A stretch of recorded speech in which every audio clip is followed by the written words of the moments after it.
Iyi ni BBC gahuza miryango ivugira i Nairobi kuri metero 19 na 31 ku mirongo FM yaga binini no kuri internet kuri bbc.gahuza.com.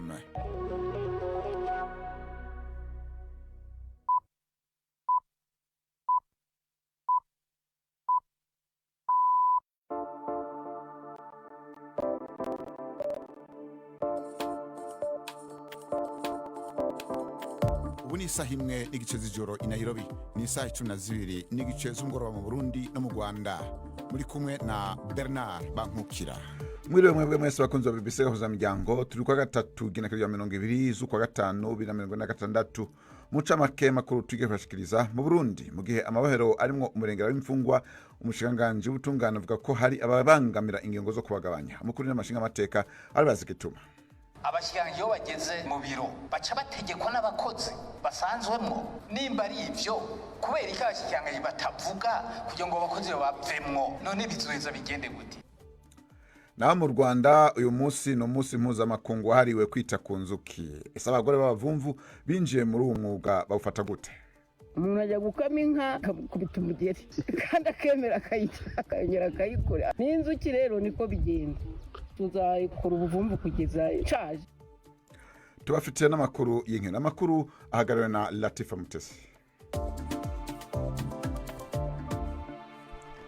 Idonido ni nyuma y'amakuru avuga hiya none kwisi dushikirizwa na Anne-Marie Nwemiza. Ishami ry'umuryango w'abibumbye ryita ku buzima OMS rivuga ko ririmo gusuzuma uburyo bw'inkingo n'imiti byafasha guhangana n'icyorezo cya Ebola kibasiye Repubulika ya Demokarasi ya Kongo. Kugeza ubu nta rukingo rwemejwe ruriho rwa virusi nshya ya bundi buryo ifitanye isano n'iki cyorezo. Komite ishinzwe ibyihutirwa ya OMS yatangaje ko irimo kwiga ku ikoreshwa ry'urukingo rwa Ervebo rukora ku bwoko bwa Ebola bukunze kugaragara, ndetse n'urundi rukingo rukirimo gutunganywa na kaminuza ya Oxford ifatanyije na Serum Institute. Biteganyijwe kandi ko inkingo zizageragezwa zizaboneka mu gihe cy'amezi 3, naho urukingo rwizewe rukaba rushobora kuboneka mu gihe cy'amezi 9. Bikekwa ko iki cyorezo cya Ebola kimaze guhitana abantu 139 mu gihe abagera kuri 600 bo bakekwaho kucyandura. Ingabo zirwanira mu mazi z'abasirikare b'abahezanguni b'idini ya Islam muri Iran zatangaje ko zemereye amato 26 kunyura mu muhora wa Hormuz mu masaha 28 ashize. Izo ngabo zavuze ko amato atwara peteroli ndetse n'andi mato y'ubucuruzi yabashije kunyuramo ari zo zabigizemo uruhare kuko zabahaye umutekano kandi zikanumvikana nabo. Amato amagana yabaye nkafashwe bugwate kubera ukwinjira kugoye kwakurikiye gufungwa k'umuhora wa Hormuz bikozwe na Iran kuva mu mpera za Gashyantare nyuma y'ibitero byagabweho n'ingabo za Israeli ndetse na Leta Zunze Ubumwe za Amerika. Ku rundi ruhande ariko amato ya Iran nayo yahuye n'indi mbogamizi yo kuzibirwa na Amerika. Ku wa mbere Iran yatangaje ku mugaragaro ishyirwaho ry'urwego rushinzwe imiyoborere y'inzira y'ikigobe cya Perisi rufite inshingano zo kugenzura urujya n'uruza rw'amato anyura muri iyo nyanja isanzwe inyurwamo hafi 1/5 cy'ubwikorezi bwa peteroli na gaze ku isi. Mu mato aherutse kunyura mu muhora wa Hormuz harimo ubwo muri Korea y'Epfo ndetse n'ubundi bubiri bwo mu gihugu cy'Ubushinwa. Aya makuru mwumva na ya BBC. Amerika yatangaje ko ishaka gutsura umubano n'abaturage ba Cuba bundi bushya. Ibi ni ibyavuzwe n'umunyamabanga wa leta ushinzwe ububanyi n'amahanga Marco Rubio mu butumwa yashyizwe ahagaragara mu kwizihiza isabukuru y'ubwigenge bwa Cuba. Rubio ashinja ubuyobozi bwa Cuba kuba ari bwo nyirabayazana ibibazo igihugu gihanganye nabyo, aho kuba ibihano byashyizweho na Amerika bigatuma ubukungu burushaho kuzahara muri Cuba. Ni inkuru ya Will Grant mumva mu ijwi rya Chancellor Abimana. Mu butumwa bwa video bwa Marco Rubio bugenewe abanyecuba, icari ku mutima bwari ubutumwa n'impanuro vya President Donald Trump bw'ico yise ubucuti bushasha n'iryo zinga. Ariko yavuze ko ishobora kuba inzira nshasha hagati ya Leta Zunze Ubumwe za Amerika na Cuba nshasha, aho ico gihugu gishobora gufasha ataguca ku ruhande abanyagihugu ba Cuba aho gukorana na Gaesa, ishami ry'ubudandaji ry'igisirikare ca Cuba. Gaesa niyo ifise canke igenzura ibice byinshi by'ubutunzi bwa Cuba birimwe amafaranga menshi kuva ku bivuko, ibitoro gushika ku mahoteli yitangaza y'inyenyeri 5. ubu butumwa bwa Rubio buje mu gihe ubushikiranganji bw'ubutungane bwa Amerika bivugwa ko buriko burategura ikirego c'ivyaha vyo kwagiriza uwahoze ari Perezida Raul Castro afise imyaka 94, umwe mu bashinze akaba no mu bakuru b'impinduka ya Cuba. Mu ruzinduko Perezida Putin harimo mu gihugu cy'Ubushinwa, ibihugu byombi ntibyabashije kumvikana ku mushinga munini w'umuyoboro wa gazi ufite agaciro ka miliyari nyinshi z'amadolari. Ibiro bya Perezida w'Uburusiya byatangaje ko Putin yageze mu kubwumvikane rusange ku mushinga mu biganiro yagiranye na mugenzi we w'Ubushinwa, harimo inzira uwo muyoboro uzanyuramo ndetse n'uburyo uzubakwa, nubwo nta ngengabihe isobanutse yigeze itangazwa. Uburusiya bugenda burushaho gushaka uko Ubushinwa bwagura gazi yabwo kugira ngo bubashe gukomeza intambara buhanganyemo n'igihugu cya Ukraine. Iyi nama yagaragayemo amagambo menshi ashimangira ubufatanye bw'Ubushinwa ndetse n'Uburusiya, ariko nta myanzuro ifatika bagaragaje. Itangazo rihuriho n'ibihugu byombi ryavuze ko gahunda za Leta Zunze Ubumwe za Amerika yo kugerageza gutegeka isi mu buryo busa n'ubw'igihe cy'ubukoloni byananiranye. Cyakora banongeyeho ko ngo ryaburiye isi ishobora kwisanga isubiye mu bihe by'uko akaruta kandi kakamira, aho imbaraga arizo zigena byose. Bernard, urakoze Anne-Marie.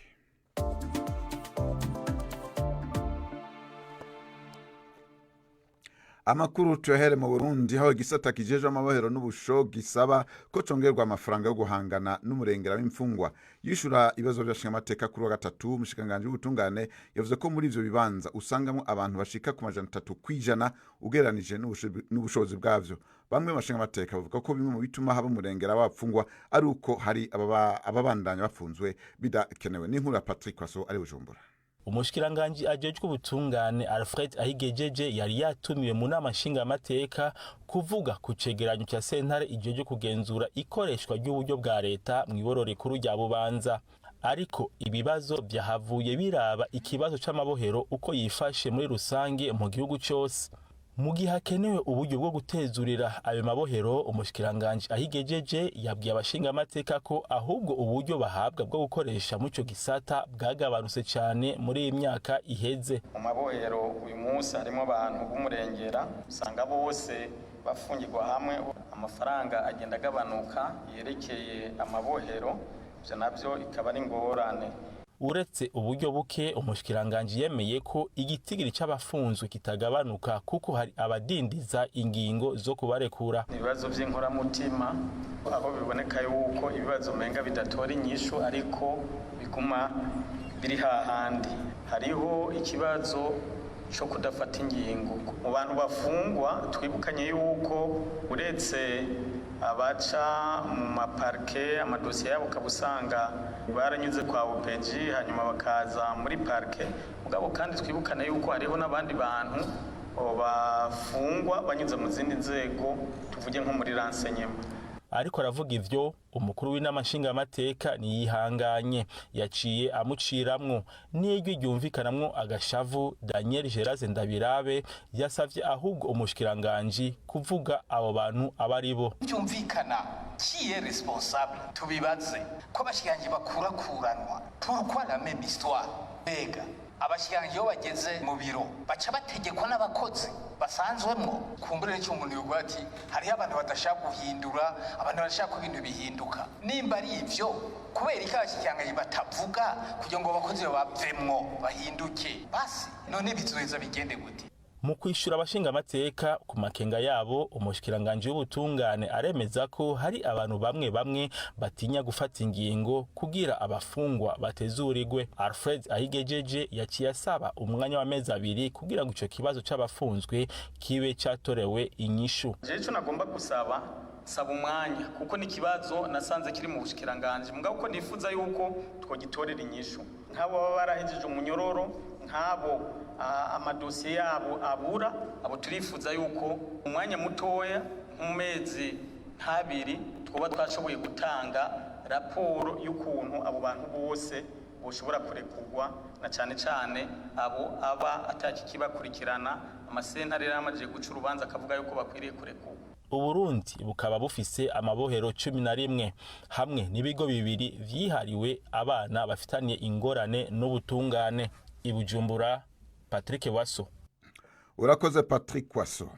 bushobora kuba umwuga utunga uwukora co kimwe n'indi mu gihe buhawe agaciro. Ubwo tuvuga ni ubworozi bw'inzuki abandi bita ubuvumbi canke ubuvumvu mu Kinyarwanda.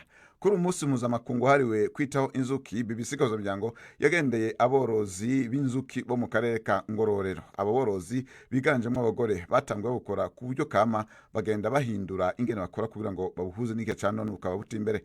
Ni nkuru ya mugenzi wacu Jean Claude Mambutsa. gukorana amasezerano kuko tukabihorana ndi mu gace ka Sanza k'umurenge wa Muhororo mu karere ka Ngororero.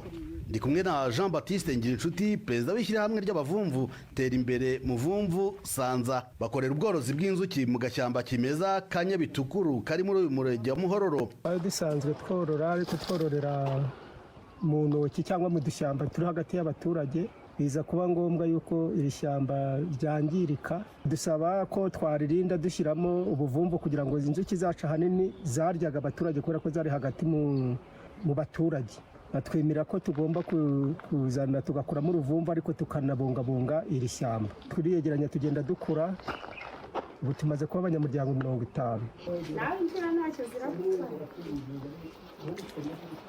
Uwizeyimana Vestine, umwe mu bagize iri shyirahamwe, niwe unyakiriye aho bita mu ruvumvu. Turayagika nyine tukayishyira mu biti, inzuki zikinjiramo, zamara kwinjiramo tukazisukamo hano mu kijyambere. Iyi ni ya ba data na ba sokuru nyine niyo bakoreragamo nyine bakeza ibiro bikeya, ariko ugereranyije iyi ngiyi igira umusaruro kuruta iyi ngiyi.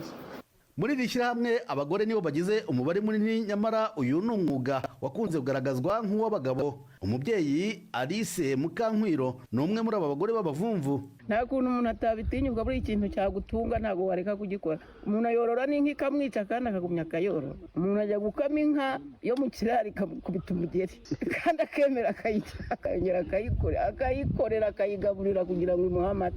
N'inzuki rero niko bigenda. Tuzayikora ubuvumvu kugeza nshaje. Igihe ntijije ubushobozi n'imbaraga. Ubu bworozi bw'inzuki ngo bwahinduye bigaragara ubuzima bw'imiryango y'abagize iri shyirahamwe. Jean Baptiste avuga ko kuri ubu umuvumvu abayeho bitandukanye nuko yahoze abayeho mu myaka 8 ishize. Nta munyamuryango udafite itungo, turimo gutanga 500 kugira ngo abone udafite inyana nawe ayigereho. Ikindi nta munyamuryango ubaho adafite amafaranga atanga mituweli, kuko tumuha amafaranga akabanza agatangira umuryango afite. Iyo umwaka ushije umunyamuryango tumuhereza nk'ibihumbi 50, 100, nabwo akagenda akakemuza ikibazo afitemo. Ubu nta munyamuryango uvuga ngo afite umwana mu ishuri yabuze icyamurihirira. Ku isarura rimwe aba bavumvu bavuga ko bashobora kubona ubuki bugera ku biro 300. Byaba bitagenze neza cyane bikaba byajya munsi nko ku biro 200. Ikiro kiyunguriye neza kigurishwa amafaranga 8,000 by'amanyarwanda. Mu mishinga bafite mu bihe biri imbere hari ukwagura aho bakorera ndetse no kwihugura mu buhanga bwo kubyaza umusaruro ibishashara bikamurwamo ubuki, ahandi bakoramo buji zo gucana ndetse n'amavuta yo kwisiga. Jean Claude Mwambutsa, BBC Gahuzamuryango, Imuhororo mu karere ka Ngororero. Urakoze Jean Claude Mwambutsa. Tugaruke ku kiza ca Ebola tumvise mu kanya makuru aho kiriko kirakwirakwira mu buseruko bwa Repubulika ya Demokarasi ya Kongo, harimo ibice bigenzurwa n'umuhari M23 ugwanya leta y'ico gihugu. Abarongoye n'umuhari bavuga ko ingingo zose zafashwe kugira ngo bahangane naco. Oscar Barinda avugira urunani AFC M23 avuga ko bakora n'amashirahamwe atandukanye ariko arafasha mu kugwanya iki kiza. Mu mwanya uheze navuganye nawe ntangura ndamubaza ingene iki kiza cifashe mu turere bagenzura. Twe mu karere tugenzura hari umurwayi umwe gusa wafashwe na Ebola kandi yaranduriye ahandi mu ntara ya Ituri mu mujyi wa Bunia. Ageze ino twaramupimye koko dusanga afite iyo virusi, koko tumushyira mu kato atangira kuvurwa. Ubwo tukaba dufite ikizere ko nta kindi kibi kizamubaho, yitagutwaye mu minsi 5 uba ufite amahirwe menshi yo gukira. Ubungubu twamaze gufata izindi ngamba ahantu hose, haba mu bigo bya leta, haba ku mashuri, haba ku masoko, haba ku maduka. Buri muntu wese ategetswe gufata izo ngamba zo kwirinda ikwirakwizwa ry'iyo virusi ya Ebola, agashyiraho ubukarabiro, bagashyiraho ibipimo by'ubushyuhe bw'umubiri, bagashyiraho amasabuni. Nizo ngingo rero, nizo ngamba z'ubwirinzi mwafashe rero? Nizo ngamba z'ubwirinzi twafashe, zirahari ku mupaka, zirahari ku bigo bya leta hose birahari, ku bitaro birahari, ku masoko, ahantu hose mbese hahurira abantu benshi, ibyo bintu birahari. Hanyuma inzego za leta zijejwe kurwanya iki kiza aho mu karere mugenzura zirahashika bimeze gute? Za leta ya Kinshasa nta za leta hano rega. Tuvuga leta ya Kinshasa kuko urabona irakorana n'ayandi mashirahamwe mpuzamakungu nka za OMS n'abandi, urumva izo zose zikorana na leta zirahashikiza. Hano hari ibiro bya OMS kuri Goma, hari amashami 11 n'abafatanyabikorwa bacu turimo turakorana. Hari imiryango itabogamiye kuri leta, NGOs zo mu mahanga zirenga 100 zirahari, ziri hano, za MSF zirahari, za Norway zirahari, mbese bose barahari hano n'abafatanya ibikorwa bacu, turafatanya mu guhangana n'icyo cyorezo. Umuvuze yuko hari umugwayi umwe, ari nkamwe nk'ubu uvyoshika bigakenerwa yuko nk'umugwayi kanaka yimurirwa mu bindi bitaro bitanga service mwebwe kumbure mudafite muri ako karere mugenzura, bizogenda gute? Reka nkubwire, ntabwo ari ubwa mbere icyo cyorezo kiza muri aka karere. Muri 2018 cyongeye kuba, hari ingamba zari zafaswe, hari imyiteguro yari yarakozwe, hari ahantu hari harateguwe kuvurira abo bantu, byose biracyahari. Icyo twakoze twe ni ukubisubiramo no kubivugurura. Niyo laboratoire nakubwiye ko ihari, n'amavaccine n'ibiki byose birahari, uretse ko bidakora kuri iyi ntuza y'ubu ngubu ko ibyo byari ya yindi ya Zaire, ariko y'ubu ngubu ni bundi buryo. Ariko rero ibikoresho byakoreshejwe muri icyo gihe byose biracyahari, n'abaganga bakoze muri icyo cyorezo cy'icyo gihe n'inzobere zindi zose ziracyahari, ziri hano aho zagiye. Ubwo rero twizere yuko iki cyorezo muri ko murahangana naco uko bikwiye. Turahangana nacyo uko bikwiye, kandi ku mahirwe nk'uko nkubwiye, muri ba bandi 27 bagiye gusura uwo murwayi nta n'umwe wundi wari wiyongera ngo nawe afatwe n'icyo cyorezo. None abo bantu bagiye gusura umugwayi bari mu kato. Bari mu kato hehe? Bari mu kato hano aho twateguye ko abantu bavurirwa ahitwa Kanyarucinyi nyine hariya ugana za Kibumba mu majyaruguru y'umujyi wa Goma. Hari ahantu hataruye mbese uruhande nko ku birometero 15 uvuye mu mujyi. Uyo rero yari Oscar Balinda, umuvugizi wa AFC M23, twavugana ku kibazo cha Ebola.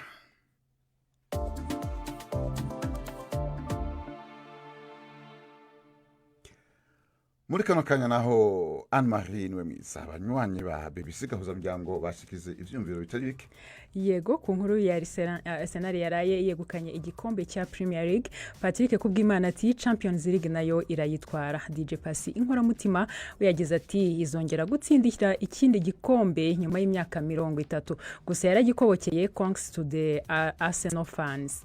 Inkuru ndi twabagejejeho nivuga ku bitero bya Israel kuri Libani, aho Amos Nshimiyimana yagize ati ese ko mbona ibindi bihugu bivugwa ariko Israel ntawe yitunga urutoki n'amabi ikora, biva ku Mana Eriwe yagize ati murabivuga mukumva biryoshye ko mutabaza aho ya ICC iherereye uyu munsi. Ndayirukiye Fulgence we yasabye Imana gutabara Libani. Hari kandi inkuru twababwiye aho Andrew Mackison yamaze imyaka 17 muri gereza azira icyaha cyakozwe n'undutari we. Dusabirane Emirati Paul sana, isi niko yubatse, none iyo myaka yose harabuze umuntu n'umwe yo mutunganiriza. Nicolas Rukundo nawe ati none aho ni muri bya bihugu bitwigisha uburenganzira n'agateka kazina muntu. Hanyuma rero dusoza nizi nkuru Benard twabwira abadukurikiye ko bashobora no kujya kureba imbuga zacu nkoranyambaga zitandukanye n'amakuru atandukanye ndetse na website ya BBC gahuza miryango, hanyuma bagakomeza kuduha ibitekerezo kandi turabashimiye ku bitekerezo byanyu. Urakoze Anne-Marie.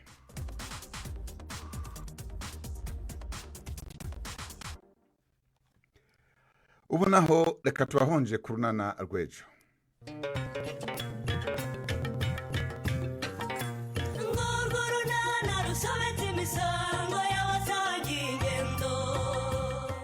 Mu kiganiro runana cyo kuri wa kane twabateguriye mfite ubwoba ko Chris atangiye kugenda atera intambwe asubira inyuma, byanjye nawe bishobora kuzarangira burundu.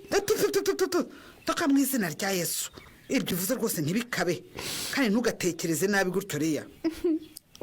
Wambajije impamvu ntekereza gutyo se ahubwo. Ni 12:45 kuri BBC.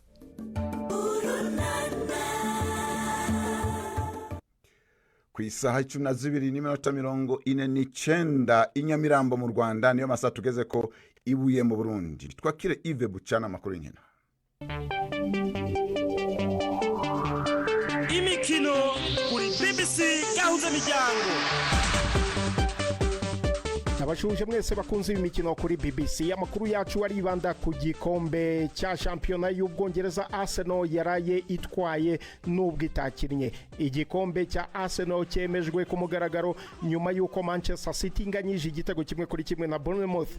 Kunganya kwatumye City iguma ku manota 78 ikaba rero idashobora gushyikira Arsenal ifite amanota 82 ku mwanya wa mbere. Ku wa mbere Arsenal yari yishyize umwanya mwiza wo gutwara igikombe nyuma yo gutsinda Burnley igitego 1-0 ku kibuga cya Emirates. Abakinnyi ba Arsenal bafotorewe hanze ya stade ya Emirates saa 11 za mu gitondo ku isaha ya London nyuma yo kwambikwa ikamba rya shampiyona y'Ubwongereza bwa mbere mu myaka 22 ishize.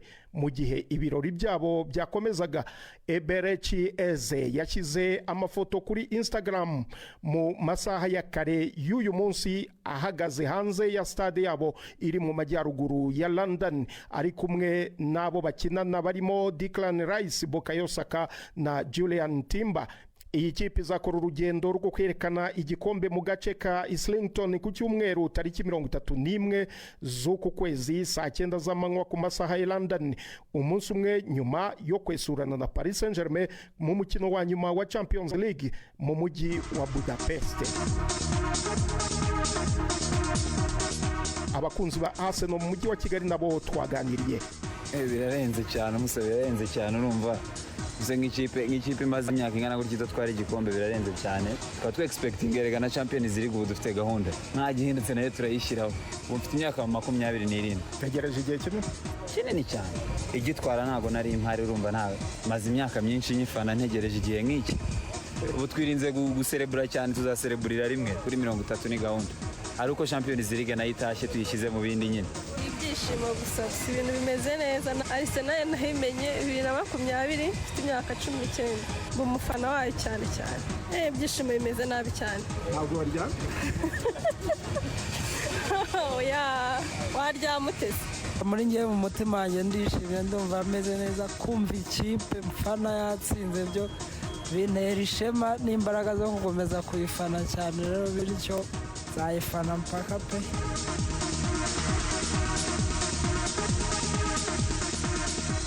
Ahandi mu makuru y'imikino, umusifuzi wafashije Manchester United gutsinda Nottingham Forest ku cyumweru gishize ntiyatoranyijwe mu mukino n'umwe mu cyiciro cya nyuma cy'imikino ya Premier League mu Bwongereza, imikino izaba ku cyumweru. Michael Salisbury yemeye igitego cya Manchester United cyatsinzwe na Matheus Cunha nubwo Brian Mbeumo yari yakoze umupira n'intoki mu gihe cyo gutegura icyo gitego. Salisbury yanze ko harebwa amashusho ya VAR kugira ngo ahakane icyo gitego, maze nyuma bemeza ko cyari gikwiye kwangwa. Ayo niyo y'imikino nabateguriye, ndi Yves Bucyana. BBC gahuza miryango muri Afrika no kwisi. Urakoze Yves Bucana kora amakuru y'inkino. Abafana rero ba Arsenal tubakeze, twongere twihanganishe kumbure ngira ngo n'abakunzi ba Manchester City, ngira ngo n'abandi bakunzi b'iyindi migwi ikomakome mu Bwongereza, kuko haburana babiri hagatsinda umwe, noneho mu higanwa hahiganwa 200 ariko hagatsinda umugwi umwe. BBC gahuza miryango Igoma ni kuri FM 93.8. Ubu naho duhe akaryo twakiri Yvette Kabatesi mu kiganiro cy'abagore, aho ubusizi canke kwivuga amazina mu Kirundi hari umunyarwandakazi yihaye kuteza imbere, none ubu yanabishize mu buryo bwa none kugira ngo bumenyekane gusumba. Ni muri kino kiganiro rero ca Yvette Kabatesi tubasubiriramo.